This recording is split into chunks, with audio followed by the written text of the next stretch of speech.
Yeah, I got to throw this into the mix for this last Las Vegas session of Sirasani's. I got to say, I mean, whatever else he is, I mean, he says he's the greatest. Um, I googled the greatest thing, and of course, it goes all the way back to sort of like Roman times when there was some mad emperor who kept on standing up and saying he was the greatest leader, the greatest guy, the greatest man who ever lived, but at least he had power.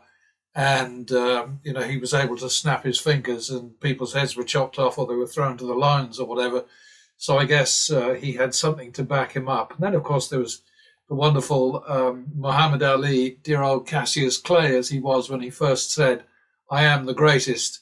And he was quoted as saying, I didn't even know I was the greatest when I said I was the greatest, but now I really am the greatest. And I actually met the guy once at a polo match in it wasn't Beverly Hills. It was I think it was Bel Air or somewhere like that. But anyway, wherever it was, he had already sort of like fallen prey to all those knocks that he got about his head, and so he was kind of doddery. I think he had Parkinson's, a little bit of dementia also, but he was still absolutely charming, hilariously funny, very friendly, very comfortable, all of that stuff, and that's completely meaningless. But he definitely was. I mean, even by the time I met him, he was still the greatest because he was just something else. That guy exuded charisma. I don't think you can say the same for Mr. Sirasani, but anyway, what really powered him this time was dealer 22s. That was 1,000 right there. And then let's try and get this right. Another 1,500, so that's 2,500. 3250, 3250, 3250, 3750, 4750, 5250, and 5750. I think that was about what he won on this session, but he was so far ahead of the dealer. It was crazy. And somehow what he does is he equates blind luck with greatness, which of course is ridiculous. He bets flat all the time. And there's this extraordinary burst from him, which is in the transcript here.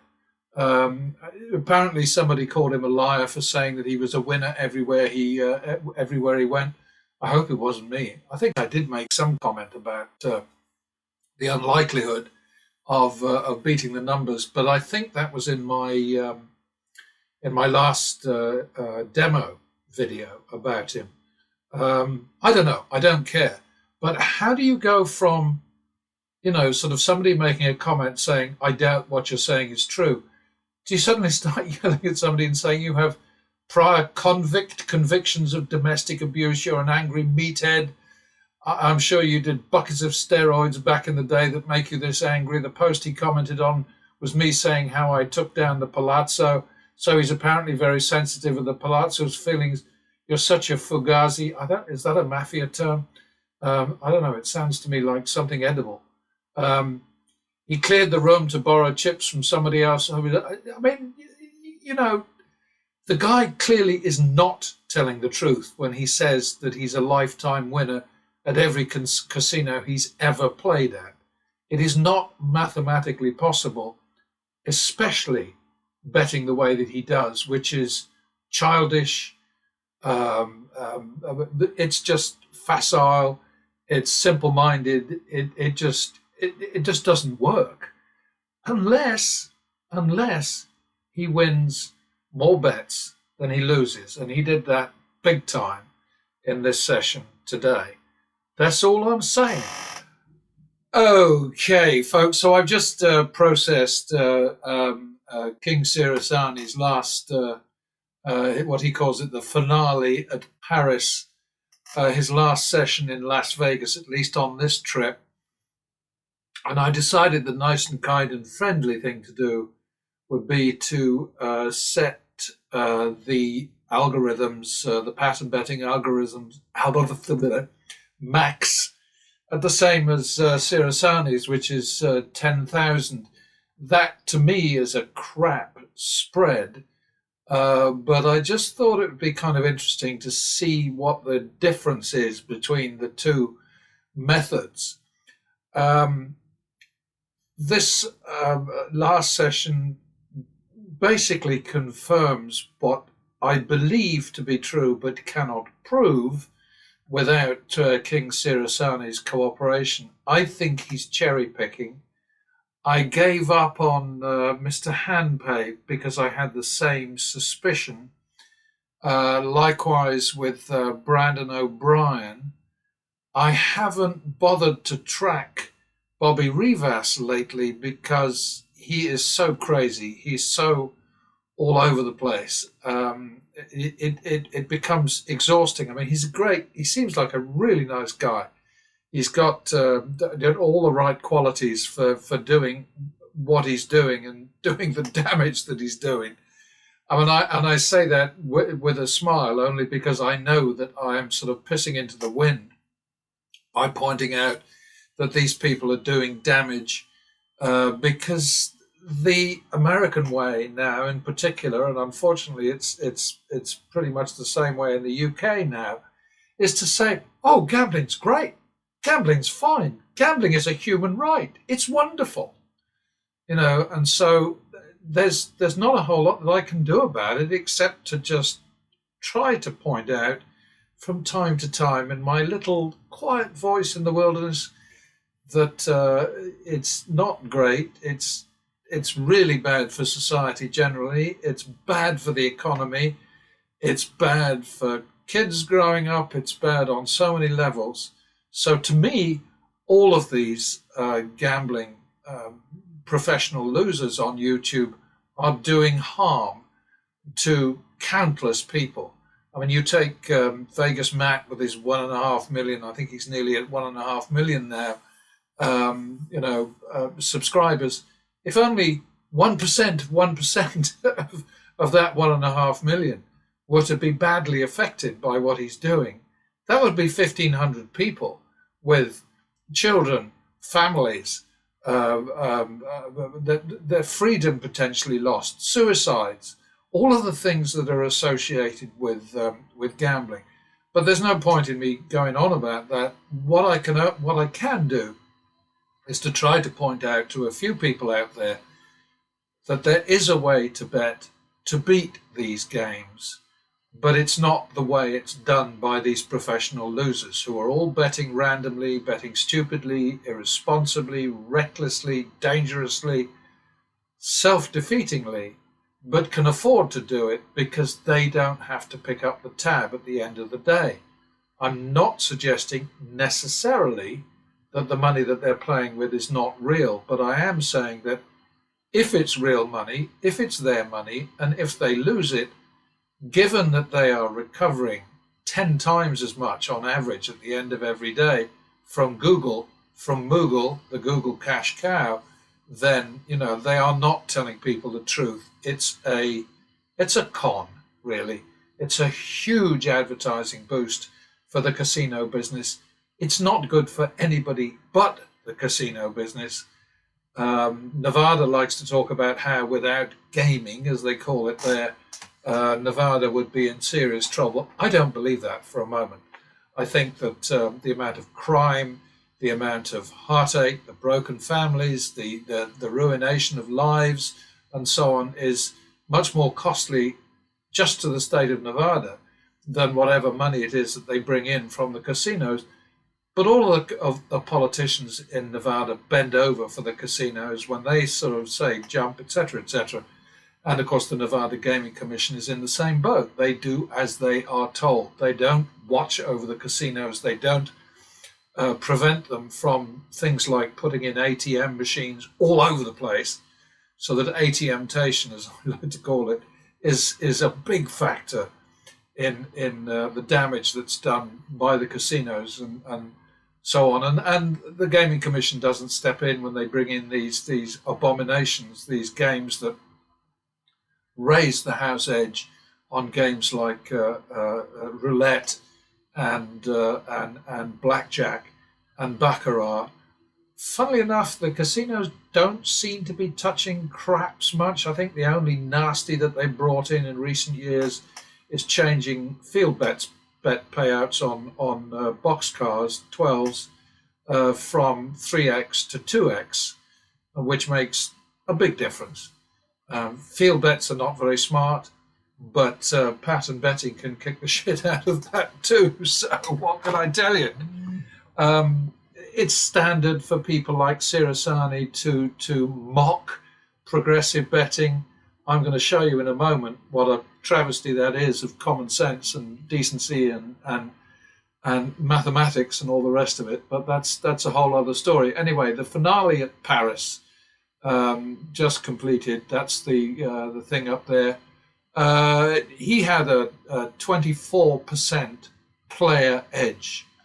And as I've said in the past, with a player edge like that, a blind chimpanzee with brain damage would be hard put to lose, assuming that a blind chimpanzee with brain damage could actually find a way to put his chips in the right place and collect them when he wins. I've no idea. I'm not very familiar with blind chimpanzees with brain damage or even without brain damage. Maybe not even blind. Either way, anyway, I'm losing track here.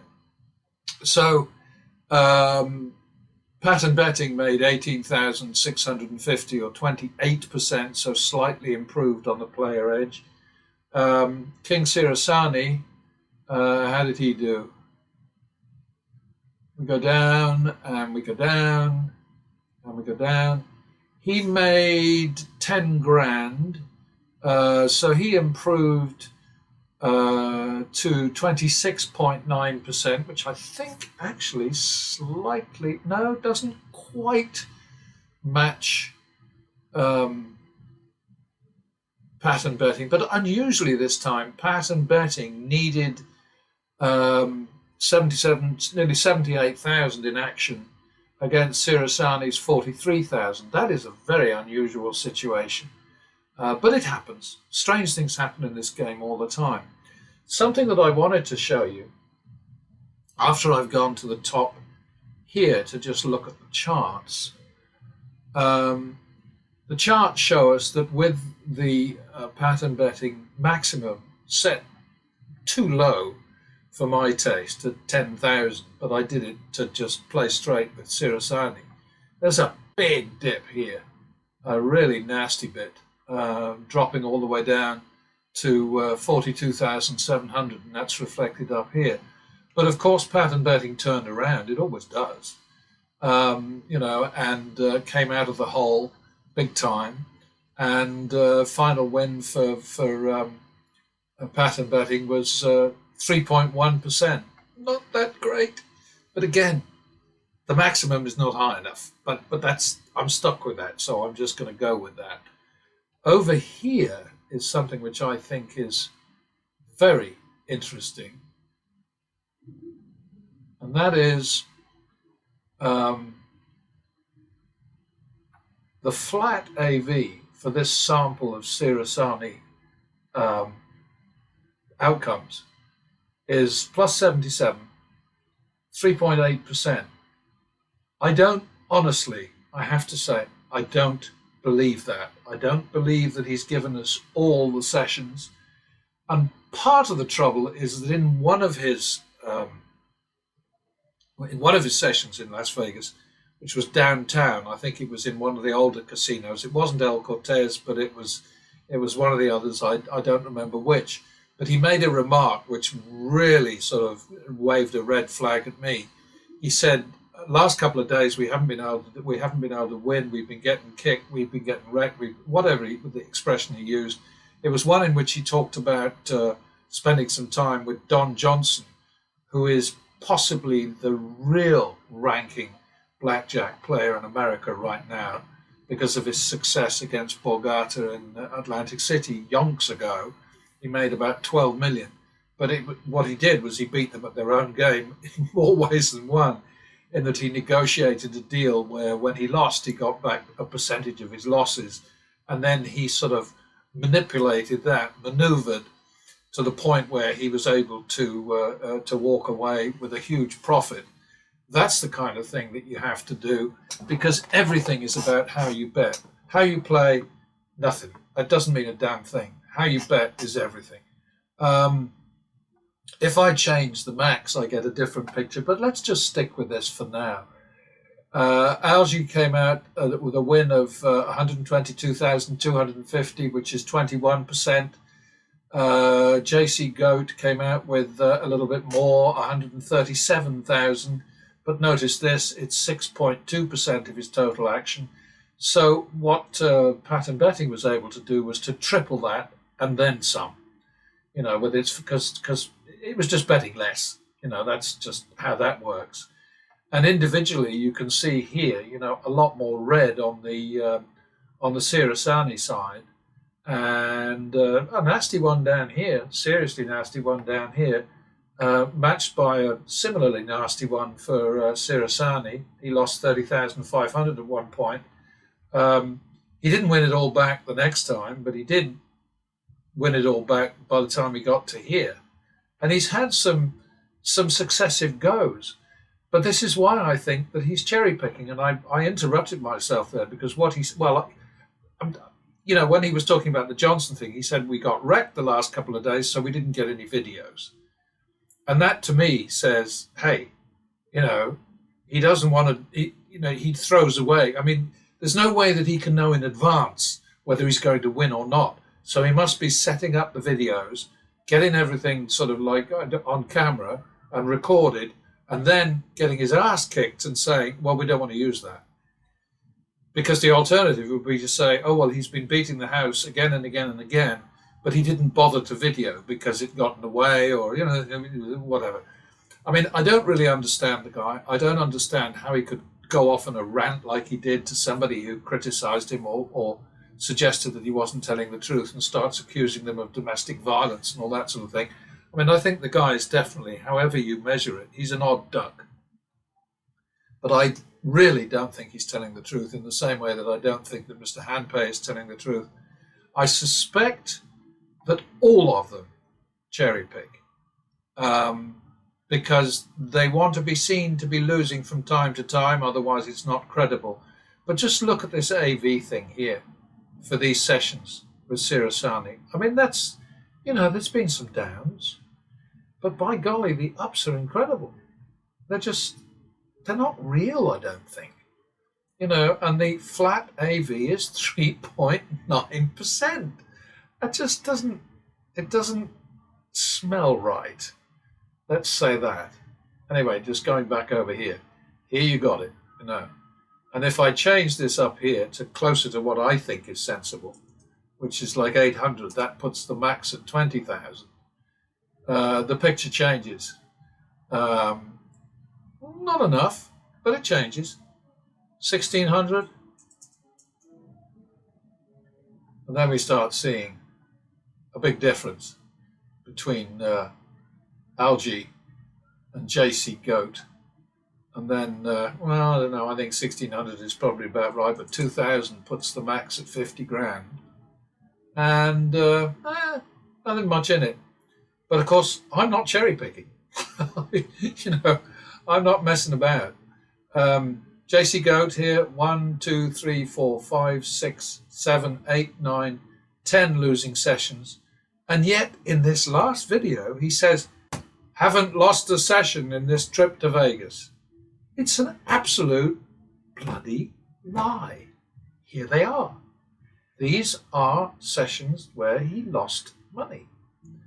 But he just, I don't know what it is with the guy. I mean, there is a thing in America now about being sort of like bigly self-confident and telling fibs about your accomplishments and so on, so that now we're almost kind of inured, we're kind of like, we just don't pay any attention anymore. But it's just the weirdest thing. I just don't get how anybody can get any pleasure out of doing that. Oh, and here, even reducing the max to 5,000, Algae does okay. A few more losses, but not as big. The most important thing to notice, of course, is that everything rolls over for Algae. If there's a loss, it rolls over to next time. It's not like all of these guys, these professional losers on YouTube, who just don't pay any attention to what they're in the hole. They don't care about the hole. They don't care about what happened last time. They start afresh every time, and they can afford to do it because of the golden safety net, the cash cow.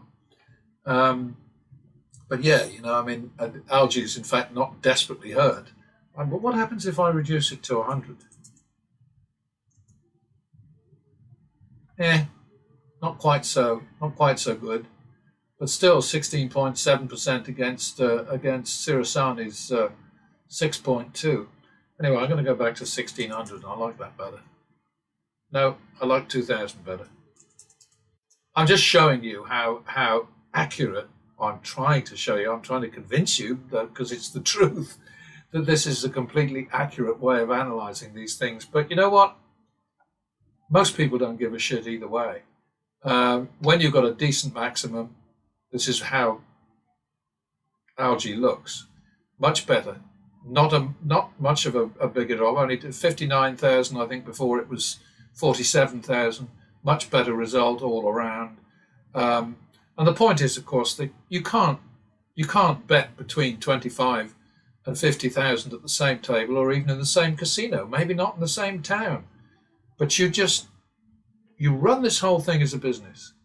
You say, okay, so I've hit the table limit here, so I'm going to pick up my chips and I'm going to go for a walk, and I'm going to find somewhere where I can bet at the required level. And if I hit the table limit there, then I'll move on. And you just keep doing that. This is what I did for years and years and years. I did not make a fortune because I didn't have a huge bankroll. I had enough to pay all my bills, to supplement the work that I was doing, because I was a journalist, a freelance journalist, focusing on Hollywood. And come 1996, when the internet came in, all of a sudden, the bottom dropped out of that, simply because my thing was exclusive one-on-one interviews with top-ranked celebrities, ranging from Arnold Schwarzenegger to Denzel Washington to Dolly Parton to Jerry Lewis. God, he was awful. Sort of top-ranked people. And what started to happen was that the markets that I had around the world suddenly discovered that they could get wonderful stuff from the internet. Just download it for free, get somebody in the corner of the office to rewrite it, jazz it up a little bit, or change it enough for it to be unrecognizable, and put their own byline on it, and bingo. Instead of paying me $500 for a good interview, because that was my syndicate fee, they could get it for nothing. And People magazine, of course, was a great source of stuff, because they went online and it was free. I mean, it was just a disaster. But anyway, never mind. Things did get a little tricky after 1996, and that's a long time ago. It's nearly bloody 30 years ago. So anyway, I'm rambling. I apologize. But what I'm trying to do is to just get across the notion that you can beat these games, but you can't do it unless you have a lot of money behind you. And a lot of money behind you won't save you unless you have a plan. Pattern betting is progressive betting. Progressive betting is the only way that these games can be beaten. The casinos know it, and that's what table limits are about. Table limits are there to hamper, to thwart, to obstruct, block, whatever you want to call it, progressive betting. And if you walk into any casino and you start doubling up, 25, 50, 100, 200, 500, etc., etc., etc. I did a little jump there to increase the profit when the win finally comes, and that's one of the things you have to do. But, do that and they're on you. They won't necessarily block you, but they'll come along and they'll sort of say, oh boy, that's really tricky. That's a difficult way to go, because you know what? You're going to lose your ass eventually, and you might do all right for a bit, but damn, when the wheels come off, oh boy, And then each one of these professional losers, it's like they're working from a script. They'll do a little thing where they say, "Yeah, I tried the stupid martingale and it cost a fortune. Oh, what a dumb idea that is." They all do it, because basically these guys are working for the casinos. They're working for themselves as well, of course, but they are basically there to help the casinos reel in more dumb customers. So I think I'm about done, 20 minutes in. So I hope this is helpful to somebody. I find all this stuff absolutely fascinating. Otherwise, I guess I wouldn't be doing it all this time. But just take another look at this and see the difference. 21% win, 150,000, 137,000, 6.2 for JC Goat, 21% for Algae. The flat AV of 3.8% is probably because of cherry picking. Very unlikely that this number, it's about 2,000 bets, I think. I should have put that in. It is up here. Sorry. It's over here, 2,020 bets. The net win is 79, slightly different from the number over there. Not quite sure why that is. It's bloody one, I think. It's a difference of one or something like that. But just take a look at this and think, is that really believable? Is it possible? Over 2,000 rounds for the player to come out with a player edge that looks like that. Yes, tough in parts, but huge jump there, huge jump there, huge up there. It just doesn't seem real. That's all I'm saying. And probably Sirasani is going to say that I beat my wife or something like that. I mean, how crazy is that? Damn it. Boy, oh boy. Some people. Anyway, that's it. Next time.